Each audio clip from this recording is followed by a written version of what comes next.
Cain murdering his brother just descended into the depths of sin. And of course, then God,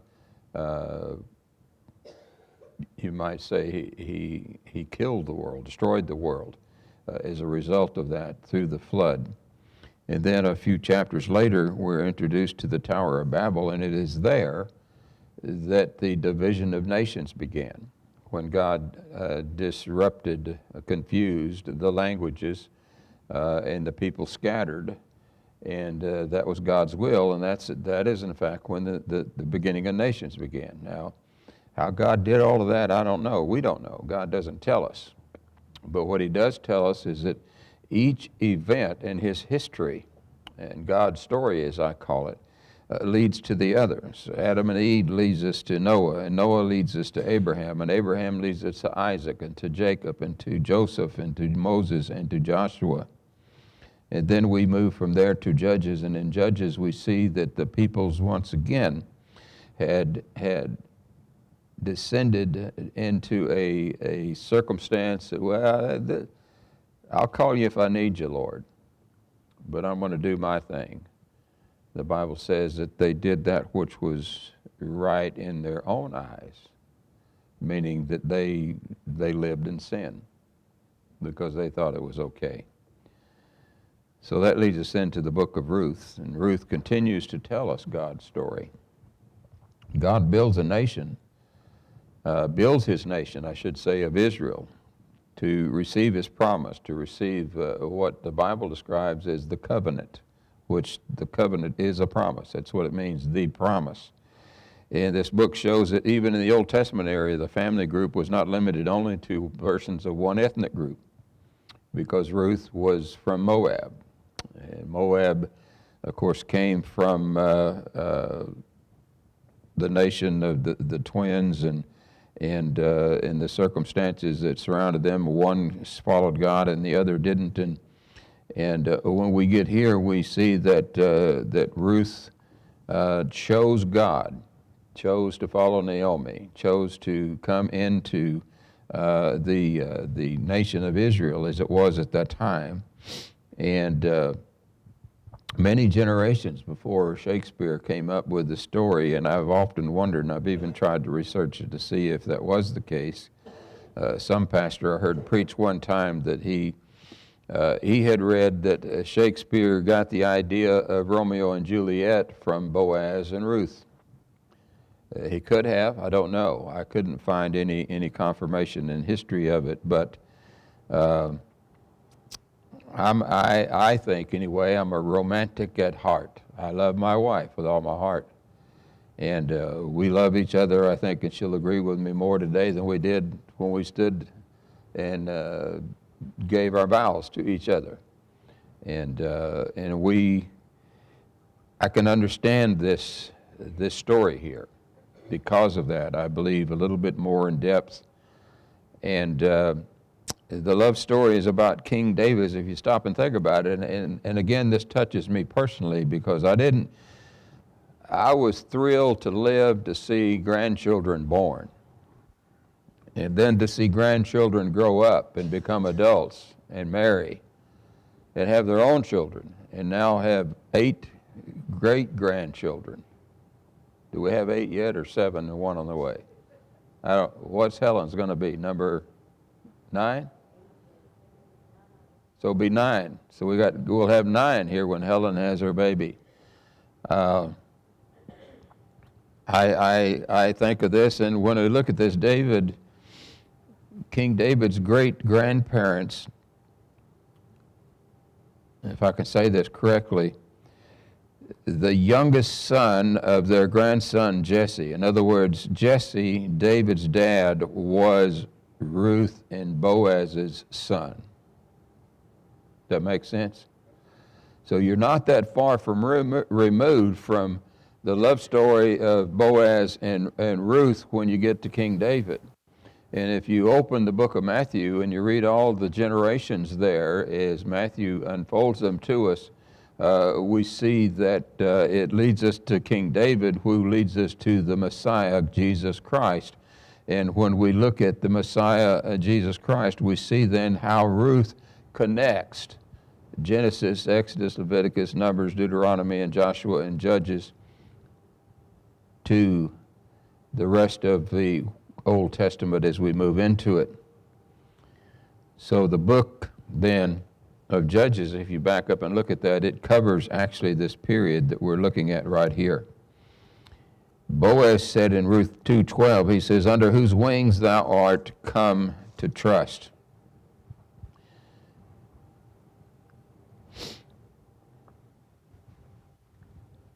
Is that down here? Abby? Addie.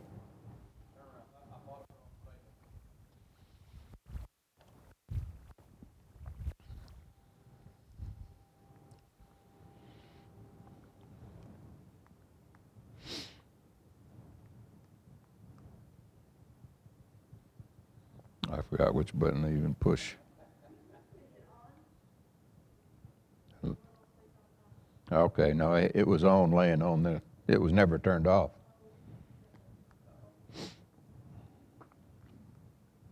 Okay, I'm where I want to be at the moment anyway. But it gives us a genealogy then of the Lord Jesus Christ, the book does. And it is historically significant because if you take Ruth out, the naysayers, as I described them, they will in turn, the Bible correctors, the Bible corruptors, the Bible contradictors, that's a message in its own. They will say, well, we don't know then that the first 7 books of the Bible are correct. But Ruth confirms that they are correct, that God is stair-stepping us through history. And there's a lot of questions that we have, in our human minds that we can't answer right now. And I've often said, when I get to heaven, and I've shared this story with you before, we were in a church over near Burleson, and we were there on a Sunday evening, and I hadn't gone there to preach. The pastor had asked me for a copy of my Revelation notes, and we dropped by over there to give them to him, just decided we'd visit with him. We actually went out to dinner with him, and he was having a testimony time, and he asked the question of the people, who's the first person you want to see when you get to heaven? And people got up, and one lady says, I want to see my husband. She was an older lady, and another one said, I want to see my baby girl. And it really was kind of a cheery time, and I was watching all the people. We sat near the back, and he said, Brother Smith, who's the first person you want to see? I said, Adam. And that just stunned everybody, and I said, he said, why Adam? I said, I want to sit down and have a chit-chat with him, ask him, what in the world were you thinking? You see, everything we have read since we left Adam and Eve is because Adam and Eve disobeyed God. That's simple. That's simple. Now, I heard one preacher say one time that when they were poisoned with that fruit from the tree, well, that's not true. The Bible doesn't tell us that. It doesn't tell us they were poisoned. God simply said, you can look at it, but you can't eat from it. And they disobeyed him. They ate from it. So it's just a sin, plain and simple. Now, a lot of people also ask me, well, what sin is the worst sin? I said, you don't need to be asking that. Literally the worst sin is blaspheming God, turning your back on God. That's the worst sin you can make because that's going to send you to hell. But sin is sin, yes, but there's consequences of sin. There's consequences of sin.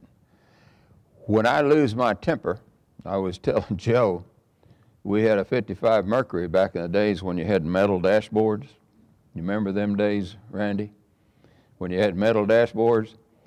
And I had my temper, and I would get mad. I wasn't mad at Pat. I was usually mad at something going on at work, and I'd slam my fist down on that dashboard to where it went like that. Just had a concave in it. Well, today I have horrendous arthritis in this hand, a consequence of my sin. And it's not only I have calcium buildup, the doctor tells me, and arthritis in my knuckles. There's a time or two that I put, when I was a teenager, my fist through the wall. And I learned not to do that when I hit a stud back behind the wall. And so that's a consequence of sin. Now, there's more severe consequences of sin, obviously. But there's things that we don't know that God will tell us when we get to heaven. And I'm serious. I really would. I'd like to sit down and talk with Adam and work my way up the chain, so to speak, and ask them things that I haven't been able to find an interpretation and understanding from God's Word. And we've got an eternity to do that. I one time described it as, I believe there might be a video room is the only best way we could understand it, that we can go in and we can push some buttons and we can go back to the beginning of God creating the heaven and the earth and see exactly how He did it, to watch it unfold. It would make Star Trek look like a fairy tale, I believe, when our God begins to let us understand all of that, of what happened. So then we move on.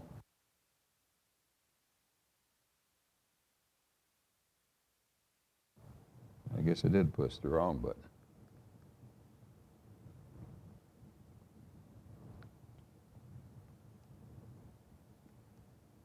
Okay. We move on to the book in chapter 4, verse 6. We read, "And the kinsman said, I cannot redeem it for myself, lest I mar my inheritance. Redeem thou my right to thyself, for I cannot redeem it." And then in verse 8, they say, "Therefore the kinsman said unto Boaz, Buy it for thee." A lot of people misinterpret that. I've read some theologians say that, well, Ruth is nothing more than a book of genealogy. Well, yeah, it focuses on genealogy, obviously, as I just got through explaining. But over and over again, God refers to the kinsman redeemer. The kinsman redeemer. Now, most of you don't know, and I have people a lot of times ask me about wills. What should I do about a will? I said, you should get one. I said, whether you realize it or not, in the state of Texas, you actually already have one. You have one. If you've got somebody living, the closest relative to you, they'll get what you leave behind. That's the Texas state law. If you don't have anybody living, the state of Texas gets it. Does that make sense? So that's a part of kinsman. That's like literally, if you go back and study the history of the establishment of the laws in the United States, it came from Scripture. It came from the understanding of Scripture, that if whatever I have earned in my lifetime goes to my children and their children and their children and so forth, passing it down, but the laws have come in and intervened with it to where we've got to make sure we're straight and narrow with the laws to get what we want. I've used this as an illustration before, even in here. There was a councilman in a state in Connecticut that he was pushing for a law in that state that would, in other words, if I lived in the state of Connecticut, once I passed 80 years old, everything I owned went to the state. My children and grandchildren and so forth didn't get anything. In other words, he says, if you were raised in this state, then you owe it to the state to give them everything you've got. Well, fortunately, they didn't pass that law. I'd like to believe that guy's in prison today, because that mindset, that's where he belongs.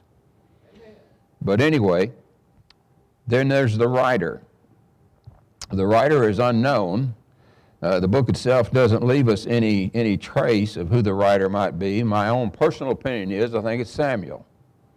Samuel writes 1st and 2nd Samuel, and I'll mention more about that when we get into them later.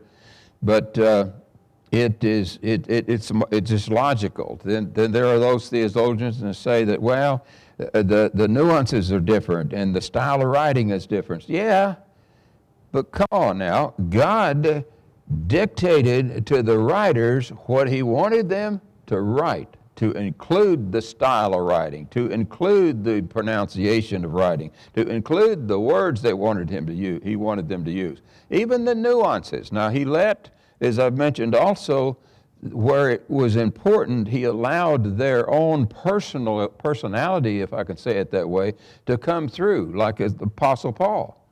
Paul says, I'm the chiefest of sinners. Brother Terry made that comment here this Tuesday when he preached. He said, you know, we all think we're a worse sinner than so-and-so, but Paul's the worst sinner in the world. Because he said, I'm the chiefest of sinners. And God told him to write it. So I guess he was the chiefest of sinners, and nobody, no matter even the worst murderer that's in jail, is not as sinful as Paul was. Paul was a murderer. If he wasn't a murderer, he was certainly an accessory to it. And we could go on, but we see here, I believe, that the author is God. The writer is, I think, Samuel. And God told Samuel how to write it. He had a reason to do so. Then we look at the time. The time of the book, as I stated, dates sometime after King David became king, as far as the actual writing of it. And it doesn't help us necessarily to pin down an exact date. Most theologians believe it was somewhere between 1000 and 500 BC. Some say it was earlier, maybe about 1300 BC. But that leads us into the background.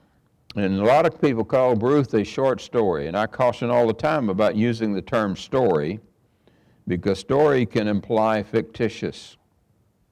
And we just need to be careful when we do use the term story. We often say, well, let me tell you my life story. Sometimes people exaggerate when they tell their life story. But when we look at Ruth as a short story, it's a short story that is historically accurate. It is accurate. There are times in our modern language where we do get the words confused, but in the Hebrew Scriptures it was placed in what was referred to as the third section of the writings of, and I may pronounce this incorrectly, Ketuvim. Now, Ketuvim was one of the original 5 scrolls, and it was among the writings there, and each of these 5 scrolls became associated with one of the Israelite festivals. And, for example, Ruth was identified with Shavuot, and which means weeks or Pentecost. And it was celebrated at the end of the barley harvest and the beginning of the wheat harvest. And in the Hebrew language, they actually referred to Ruth as the polished jewel. And the book is important to, again, the study of the cultural background for that reason. And there's expressions in here that, I don't want to get off track here, but when you get into particularly the NIV loses these terms of gleaning and symbolism and kinsman, specifically. It loses those terms. They're not mentioned. Now, why is that important? Well, gleaning was kind of like a welfare program of the time. That the people could go in when they were harvesting the fields, in that process, they would maybe pick up a bag of corn and drop 3 or 4. And they did it on purpose, because those that did not have access to support themselves in food can come behind it as a part of a welfare program and pick up the food. And that's what Ruth was doing on Boaz's fields initially. The second word was the symbolism of Boaz's protection of being the nearest kin to her. In the verse I read to you earlier, there was a man that was closer in kinship to Ruth, Ruth's husband, and of course that's why she was included in it, than Boaz was. But he could not accept it without losing his own inheritance, so he transferred it legally to Boaz. And all of that's lost in the NIV. That's not explained in the NIV. And then there's the complete story of Ruth and Boaz. It confirms what Deuteronomy 25 says in verses 5 and 6, the law that guaranteed ongoing family lives, or family lines, I should say. And it specifically said that, and I'm glad this is Old Testament, It's required that when a married man died childless, his brother or the next of kin had to marry the widow. Now, that's the law of the Old Testament. It's not the law of the New Testament. I would not want to marry my brother's wife. I'm sorry. And I think she'd probably feel the same way. But I'm just glad God let that expire, and it's gone. But as I alluded to earlier, the book is important in teaching us that Scripture is what I describe as multidimensional. We often think of things, we read things even in a book. We read things, well, this happens, and this happens, and this happens, that it moves in a single dimension. But while we're sitting here tonight, there's other churches that are open in our time zone, that pastors are preaching messages, and they may be similar to what I'm preaching tonight or what we're touching on tonight in our Bible study. They may be totally different, but there's things going on. Sadly to say, there's people dying in hospitals tonight. There's horrific things going on across the world. Whether you realize it or not, this is towards the eve of Wednesday night. It's already Thursday midday going into the night in the Far East on the other side of the international date line. You know, we don't often think about that. Well, this was going on too in Scripture. There were things going on in Ruth and Boaz's life at the same time that other things that God was allowing to go on that would lead us on to His complete story. But it was a love story. It's a love story because I go back to John chapter 15, I think it's verse 13. It says, greater love hath no man than a man that lay down his life for his friends. That's what Christ did for us. He laid down his life for us. Then we have the purpose.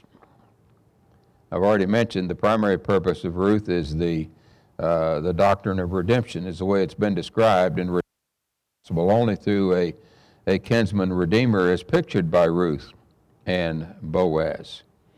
So the biblical concept is a symbol then of redemption.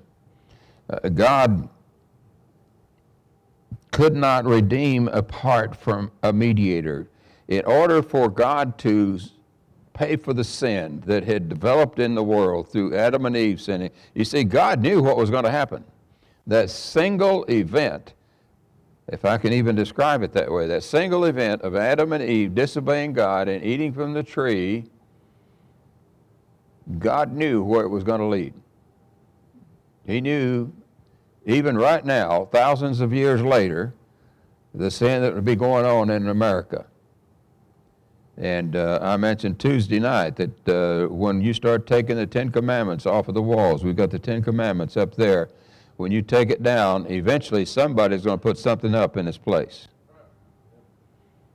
And that's what's happening in a lot of Christian lives today, is because they allow the impact of the Ten Commandments to disappear from their lives, and they become a blank wall, and Satan moves in.